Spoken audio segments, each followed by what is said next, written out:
Are you looking to buy an investment property in 2024?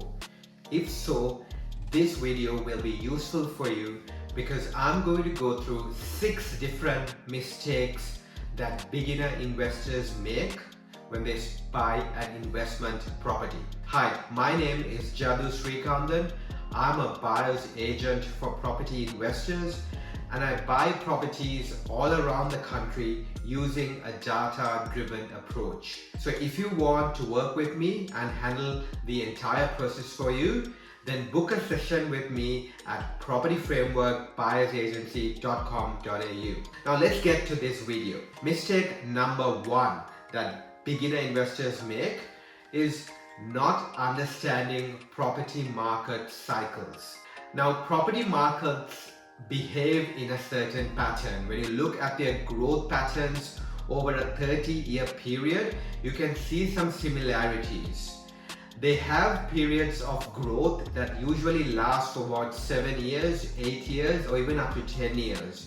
And then periods of stagnation that could last for the same amount of time.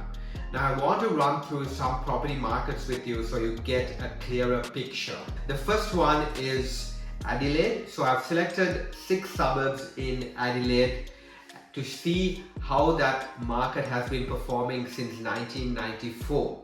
So you can see very similar performance for all these suburbs. It has boomed between 2002 to 2010, so 8 years of rapid growth, and then between 2010 to 2019 hardly any growth, and then from 2019 onwards it seems like it has started on a new growth cycle. If you look at Ipswich, it's very similar. Rapid growth between 2002 till about 2009-10, and then no growth till 2019-2020, and then from 2020 onwards a new growth cycle has started. Okay, let's just look at one more market. If you look at Townsville, you can see that between 94 till about 2002 nothing much was happening, and then between 2002 till about 2010 really steep growth in most suburbs in Townsville, and then between 2010 2019 prices went backwards, and then from 2020 onwards Townsville has started another growth cycle. So what you can see from all these property charts is that markets, when they start a growth cycle, they typically last for at least 6 years, but they could go for about 10 or even 12 years. And when they start a period of stagnation, that could go on for about 10 years as well. So a mistake that investors make, especially the beginner investors, is buying right at the end of that growth cycle. For example, I know of investors who had bought in Perth in 2014. Now between 2006 to 2012, 2013, Perth went through a massive growth cycle. Property prices accelerated and they went really high. So if you had bought in 2014 thinking that this is going to further continue, those investors would have made a loss in Perth. And that's because the market has gone through significant growth. It's going to go through a correction or it's going to go through a stagnation.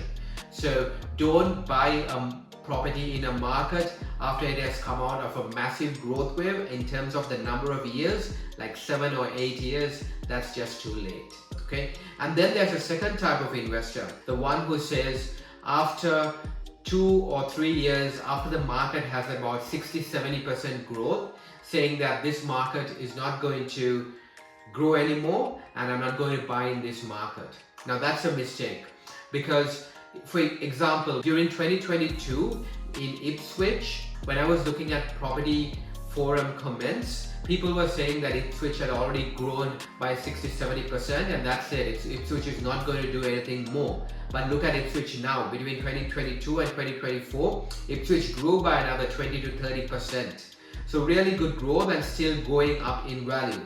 The reason is because over the last 10 years, Ipswich had hardly any growth. So over the first 2-3 years, when it did that 60% growth, it was actually catching up and just sitting in line with where it should be sitting. So don't ignore markets just because it's just had 60% or 70% growth and still very early in its growth cycle. That's a common mistake that investors make too.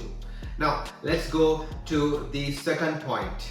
ignoring cheaper properties. Now there are investors who don't really buy properties around that 300, 400 or even up to that 500 price point because they have that perception that cheaper properties don't go up in value, that they always remain flat and that they're going to be remaining cheap forever. Now, I'm not telling you that you should go and buy any cheap property in any market. What I'm telling you is that you should know which markets to correctly target the properties. If you are going to buy a 300,000 properties, then make sure you clearly know that this property is positioned in a growth wave. And therefore you know that this 300,000 property is going to become 400, 500,000 and so on. Let me give you some examples. Now back in 2012, 2013, you could buy properties in Mount Druitt for like 200,000. Mount Druitt was just starting another growth cycle at that time. So if you had bought exactly around that 2012 period, that property would have been worth close to $1 million in 2022. And so you can see by correctly buying a cheap property at the correct time, how much growth you can get. I'll give you one more example.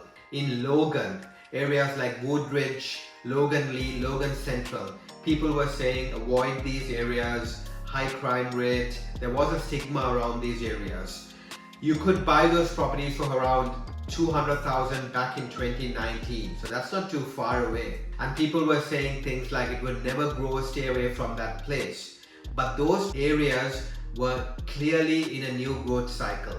So if you had understood the data and bought those cheap properties at the correct time, you could have easily made $300,000 to $400,000 because those properties are now sitting anywhere between $600,000 to $650,000. So you get the point. There's value in cheap properties as long as you understand the data that's surrounding them.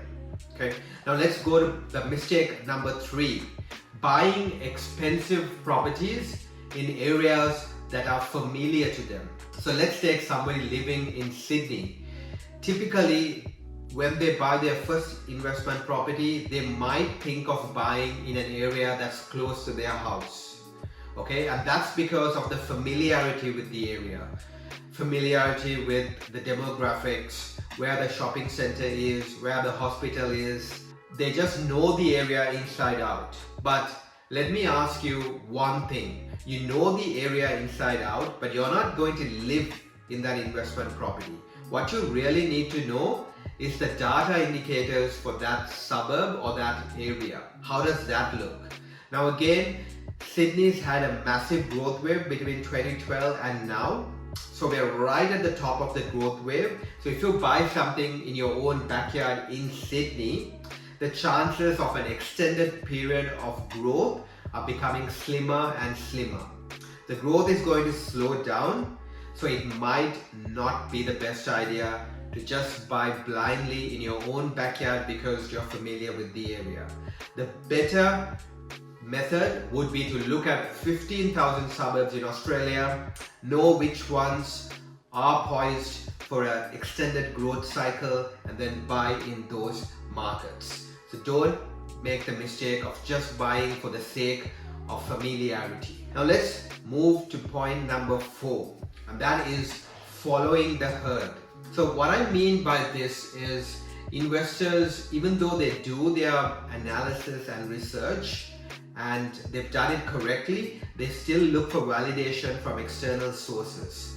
So if someone like the media or someone prominent in the property industry says something good about the area that they have researched and analyzed, then they feel more confident to buy in that area. But if the same sources talk not so good about the area or slightly negatively about the area, they tend to be afraid to invest. They are afraid of investing because there is no validation. So there is no trust in their own analysis. There's no trust in the data. So the correct way is to really know how to interpret data, and if the data is showing positive trends, then you really don't have to look for validation from anyone else. Trust yourself, trust the data, and make the decision. Okay? So don't follow the others, the herd, because their situation might be totally different to yours. Number 5 is a very common one, and that is investors buying apartments. Now, apartments for a long time have always been underperforming. The growth rate of apartments as compared to a house, there's a significant difference in that growth rate. But at this point of time, there are areas in the smaller capital cities where the apartments are performing well. But if you look at areas like Sydney and Melbourne, the apartments have been performing really poorly. So I'm just going to share some data from CoreLogic, which was just released very recently this month. And it shows that apartments in Sydney, so inner West Sydney and Melbourne City, have gone through a big dip in their values. So as you can see, it's dropped by anywhere between 9 to 20% over the last 6 to 7 years. So apartments have reduced in value mainly because of the surplus. There's been a massive build of apartments during that last decade in Sydney and Melbourne, and that has not been absorbed fully. And that's why we are seeing these apartment values sitting much lower than the prices at which they were bought. Okay, so try to avoid apartments. Instead, look for freestanding houses in different markets where there's good affordability. And the last one, being emotionally attached to the area or the house. So this is where you want to see how the area looks and feels, and you are emotionally attached to how it looks and feels. You're emotionally attached to the property, how it looks and feels. You are emotionally attached to how the property presents, and therefore you're not going to make a correct decision. And that means if an area does not look good, if the property does not present well, you're going to rule that out.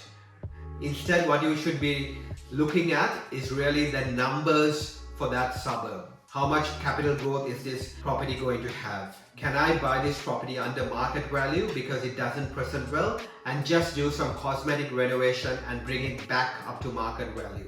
Can I get good rents for this property so that I'm not too much out of my pocket? That's really all you should have to worry about. Okay, being emotionally attached to the look and feel of the area and the house will make you make the wrong decision. So always avoid that emotional connection to the property and that area when you're looking to buy an investment property. So that's it from me, guys, today. That was just 6 mistakes that investors make when they start out their investment journey. I hope you found this useful. If you liked this video, please like and subscribe, and I'll see you in my next video with more content. Thank you.